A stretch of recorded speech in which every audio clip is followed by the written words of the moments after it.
right, everyone, what does that look like? Looks like the makings of some tacos. Actually, we're making nachos Belle Grande today, and we're going to make our own taco seasoning, which is quite simple, and you can control the amount of sodium and spice. So let's get started. We're going to need 1 tablespoon of chili powder,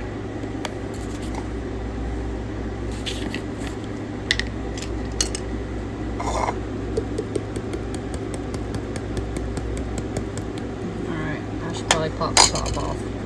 Thought it might come out good enough, but it did not. A tablespoon of that. Next is 2 teaspoons of cumin.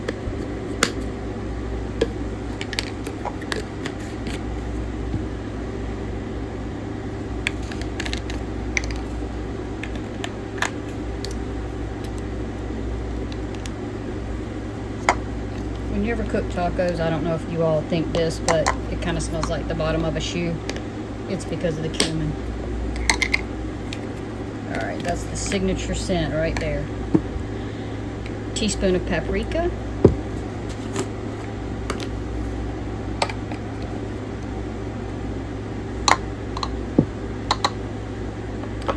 Teaspoon of salt. Here's where I'm cutting back personally. And I'm only going to do, I'm not even sure if I'm going to do a full half. I do tend to have high blood pressure, so.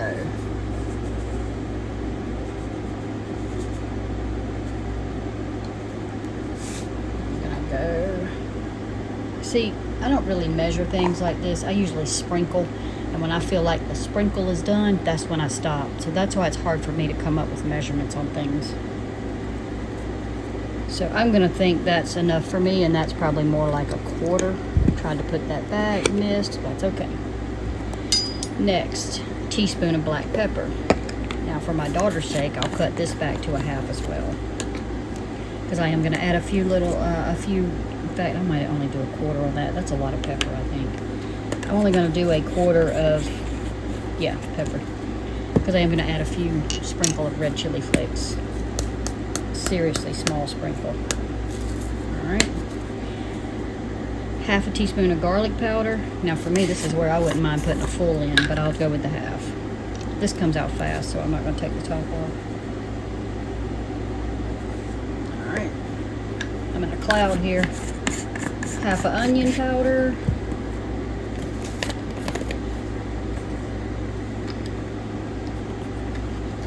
Oh, that's full.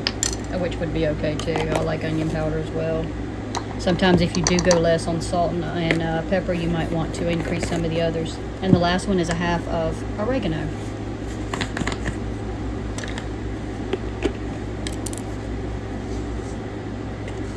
Okay, so that's it for your seasoning. Now you put 2 to 3 tablespoons of this with the water, just like you would the packet.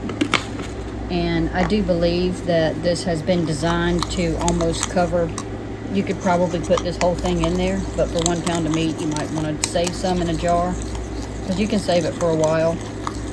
Just use as much as you like.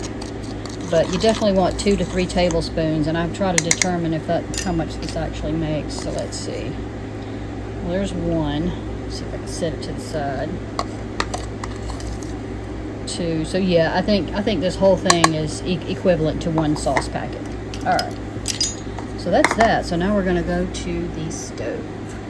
And yes, I'm going against I do not like using canned or shredded pre-cheeses, but I think for some things, to make it feel like you're having the real deal, it's just kind of essential. So yes, I'm using canned cheese today and refried beans. So all we're going to do now is heat up our beans, saute our meat, and add our seasoning and water to it. Alright, there's our meat cooking, and our beans are in the pot. I need to smush them down. And I did want to say that I have some raw onion, but I'm not gonna put raw onion in my nachos. What I'm gonna do is just cook it in there with my ground beef to give it a little extra flavor. This you just put on low. Sometimes you have to add a little water to thin it out some, but it's not always necessary. And today it looks like it'll be okay.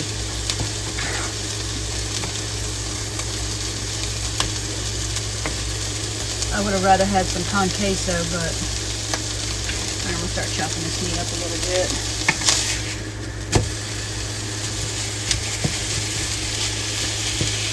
And I'm going to dice onion and throw it in there with it. And that's really it for the moment. I'll be back.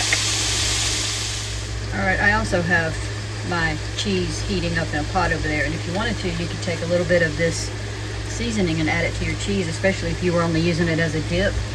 If I did that, I probably would leave the salt out maybe, because I'm sure that cheese has a lot of salt in it. But I turned the camera back on now too, because I think I'm going to go ahead and add my seasoning to the pot, to the pan, so that as that meat cooks, it can soak in a little more flavor. Because it's not too far from, I mean, this, you know, really cooks quickly, so.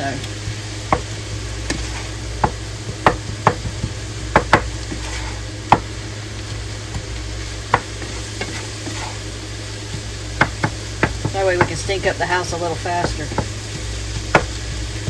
I love to eat this, but I swear the house stinks for 2 days every time I make it. I don't know what it is. Well, I do. It's the cumin, but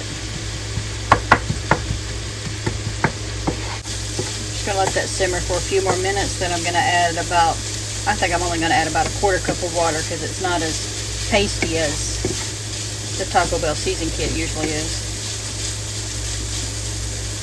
And I'll be back. Time to assemble. So I do have this platter, but I've decided I'm not going to use it.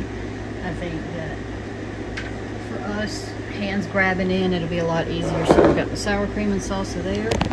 I've already put chips on a plate. And we're just going to start layering meat.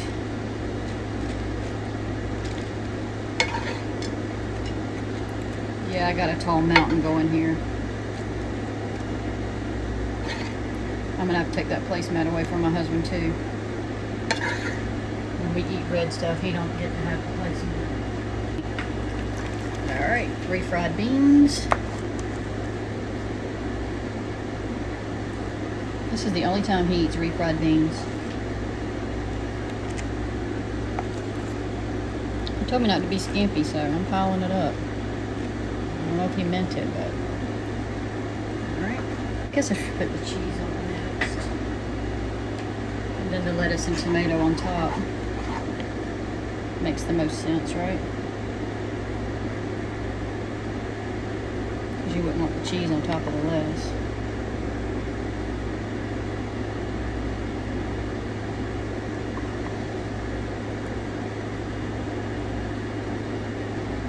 Alright.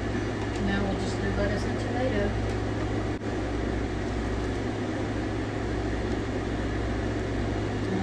My daughter and I will have sour cream. This is the husband. That's my plate right there. This is one of those kind of things that it looks worse than it actually tastes. Did I say that right now? It actually tastes much better than it looks. It's really good. Yeah, it does.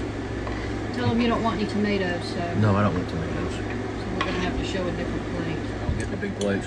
Alright, so here it is with the tomatoes on it. So we are ready to eat. Enjoy. Daddy, eat. On my way.